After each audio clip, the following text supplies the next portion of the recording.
بكل الشوق في قلبي طرقت الباب يا ربي. وعلیکم ورحمۃ اللہ وبرکاتہ. محترم سامعین و ناظرین، جن حضرات پر قربانی واجب ہے اور جو حضرات قربانی کا ارادہ کرتے ہیں، ان کے لیے شریعت نے 2 کاموں کو مستحب قرار دیا ہے کہ وہ قربانی کرنے سے 10 دن پہلے سے، یعنی ذی الحجہ کی پہلی تاریخ سے لے کر قربانی کرنے تک 2 کاموں کا اہتمام کریں.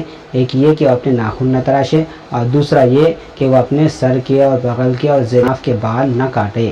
لہذا حضرت ام سلمہ رضی اللہ عنہا سے مروی ہے کہ آپ صلی اللہ علیہ وسلم نے ارشاد فرمایا: من رآ ہلال ذی الحجہ فاراد ان یضحی فلا یأخذن من شعره ولا من اظفارہ حتی یضحی.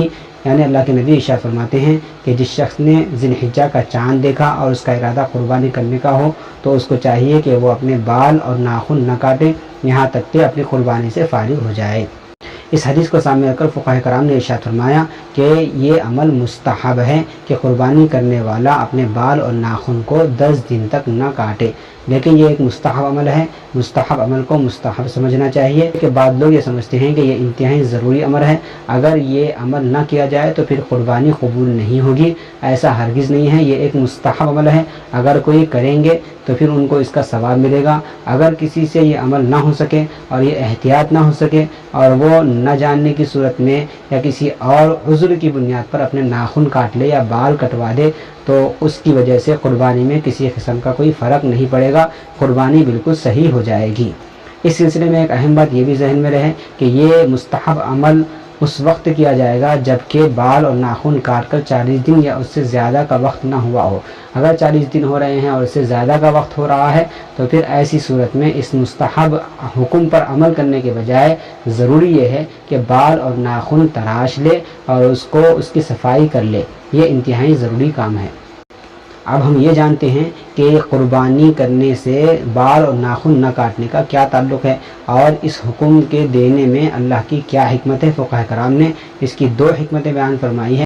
ایک حکمت تو یہ ہے کہ بال اور ناخن نہ کاٹنے کے ذریعے سے حجاج کرام کے ساتھ مشابہت مقصود ہے کہ ان کو بھی بال اور ناخن نہ کاٹنے کا حکم دیا گیا ہے، تو لہٰذا بال اور ناخن نہ کاٹ کر ان کے ساتھ مشابہت اختیار کرنے کا حکم دیا گیا ہے. اور دوسری حکمت یہ ہے کہ قربانی میں اصل تو جان کی قربانی ہے، جیسے کہ حضرت شاہ ولی اللہ محدث دہلوی رحمۃ اللہ علیہ فرماتے ہیں کہ قربانی میں اصل تو جان کی قربانی تھی، جان سپاری اور جان نثاری کی قربانی تھی، لیکن اللہ نے اپنی بے پناہ رحمت سے اس جان کی قربانی کو مال کی قربانی پر ٹال دیا ہے. تو معلوم ہوا کہ اصل میں جان کی قربانی تھی لیکن اللہ نے اس کو مال پر ٹال دیا ہے. اب مال کے ذریعے سے جانور خریدا جاتا ہے اور وہ جانور گویا کہ ہماری نیابت میں ذبح ہوتا ہے، چنانچہ وہ جانور ہمارا نائب ہوا اور ہم اس کے اصل ہوئے.